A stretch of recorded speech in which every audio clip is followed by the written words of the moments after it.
आपण सध्या जिल्हा परिषद शाळेमध्ये आलो आहे.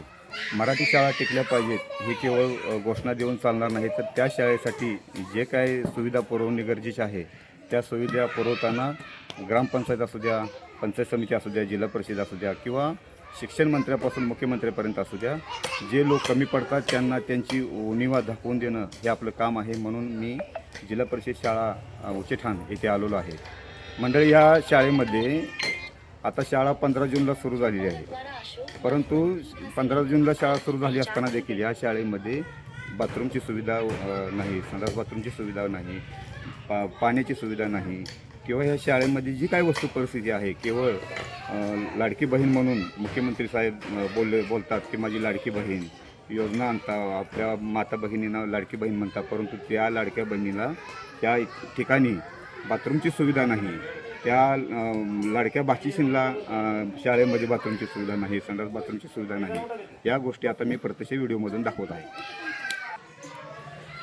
मंडळी, ही जिल्हा परिषदेची शाळा आहे आणि आता ह्या शाळेच्या समोर अशा पद्धतीनं हे फरशा काढून टाकलेल्या आहेत. आता ह्या शाळेमध्ये विद्यार्थी ज्ञानदान घेतात आणि त्या शाळेच्या दरवाजामध्ये ह्या फरशा ठेवल्या आहेत. ह्या फरशाला मुलं खेळताना लागलं तर याला जबाबदार कोण? आणि मुख्यमंत्री साहेब आपण म्हणता आपली लाडकी बहीण, या लाडक्या बहिणीला, इथल्या आमच्या शिक्षक बहिणीला टॉयलेटची सुविधा नाही या ठिकाणी. ही वस्तू परिस्थिती ज्यावेळेस दाखवली जाते त्यावेळेस आपण म्हणाल की बदनामी होते, महाराष्ट्राची बदनामी होते. महाराष्ट्राची बदनामी साहेब व्हिडिओ काढून वस्तू परिस्थिती दाखवल्याने होत नाही, तर आपल्या कर्तृत्व जे आपण काम करता त्या कामावरती होत असते. या ठिकाणी पाण्याची सुविधा नाही, पाण्याचे हौद तशीच आहे, रिकामी आहेत. इथे विटाचा ढिगारा लागलेला आहे, हे बांधकाम पाडलेलं आहे, उन्हाळ्यामध्ये बांधकाम पाडलेलं आहे असं मुख्याध्यापकाकडून समजतं. आणि इथं कुठेही लेडीजला सुविधा नाही, शाळेतील विद्यार्थ्यांना सुविधा नाही. आता विशेषतः हे ढिगारे, दगडांचे ढिगारे असे इथे पडलेले आहेत.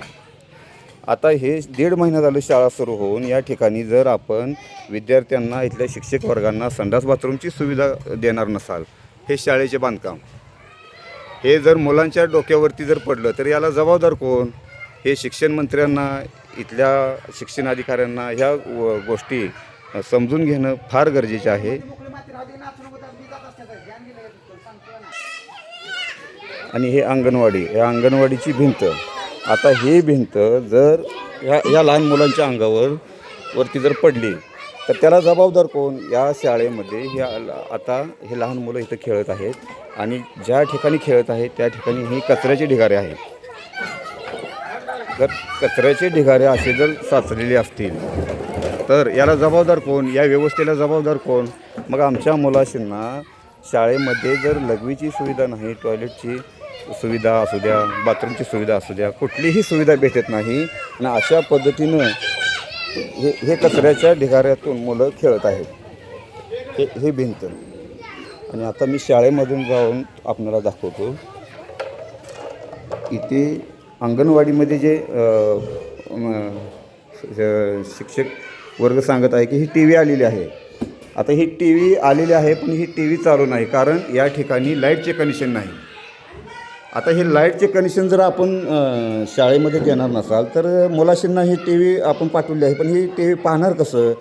दुसरी गोष्ट, आता इथं मी टॉर्च लावतो, इथं बाथरूम आहे आणि या बाथरूममध्ये या बाथरूमचा दरवाजा मोडलेला आहे.